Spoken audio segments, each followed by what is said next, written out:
భగవానుడు కాళీయమర్దనము అని ఒక లీల చేశాడు. ఆ లీల మహోత్కృష్టమైనటువంటి లీల.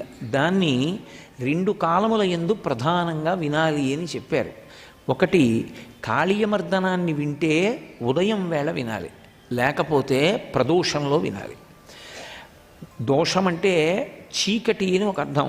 ప్రదోషము అంటే చీకటి పడడానికి ముందున్న కాలం, అంటే అసుర సంధ్య వేళ.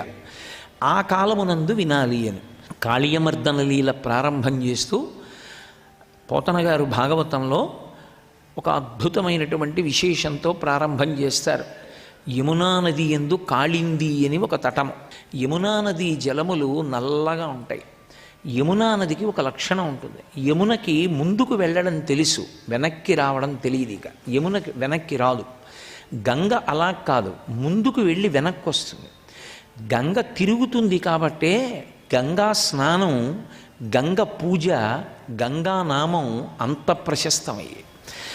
కాశీలో గంగ ఉత్తరాభిముఖం అవుతుంది, కాశీ వరకు దక్షిణానికి వస్తుంది. దక్షిణానికి వచ్చిన గంగ ఉత్తరానికి తిరుగుతుంది కాశీ పట్టణాల్లో. అందుకే హరిద్వార్లోనూ గంగ ఉంది, అలకనందా దగ్గర గంగ ఉంది, ఎన్నో చోట్ల గంగ ఉంది. కానీ కాశీ గంగ అంటారు.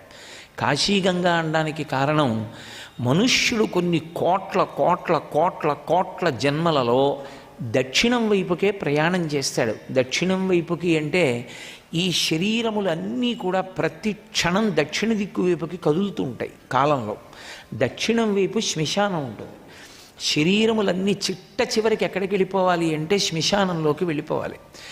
అందుకని దీన్ని భోగస్థానంగా గుర్తించి దీన్ని ఎంతో ప్రేమతో అల్లారముద్దుగా చూసుకునేటటువంటి శరీరం చిట్ట చివరికి అక్కడికి వెళ్ళిపోతుంది. శరీరము నేను అన్న భ్రాంతితో బతికినటువంటి జన్మలన్నీ శ్మశానంతో పూర్తయిపోతాయి. అందుకే దక్షిణ దిక్కుకి ప్రయాణం పునర్జన్మకి సంకేతం.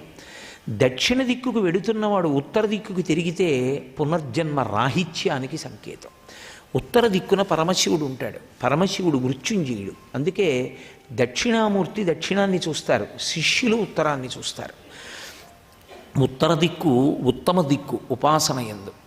అందుకని దక్షిణం నుంచి గంగ ఉత్తరానికి తిరిగింది కాశీలో. అంటే కోట్ల కోట్ల కోట్ల జన్మలు భోగములు అనుభవించి కేవలము శరీరము నేననేటటువంటి భ్రాంతితో జీవించినటువంటి జీవుడు ఏదో ఒక జన్మలో నేను శరీరము కాదు, వచ్చినందుకు ఈ శరీరం ఈ జన్మలో పడిపోవడమే ఆఖరి మరణం, ఇక నాకు మరణం ఉండదు. ఎందుకు ఉండదు అంటే వేరొకసారి పుట్టే అవకాశం లేదు కనుక అని సత్యమైన వస్తువేదో అది నేననేటటువంటి గుర్తు తెచ్చుకోవడానికి, దాని యందు అనుభవాన్ని పొందడానికి కావలసినటువంటి సాధన యందు ఉంచుకుంటాడు.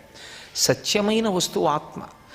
ఆ ఆత్మ నేను అన్న భావన యందు బాగా ఊంచుకుని అనుభవంలో నిలబడతాడు.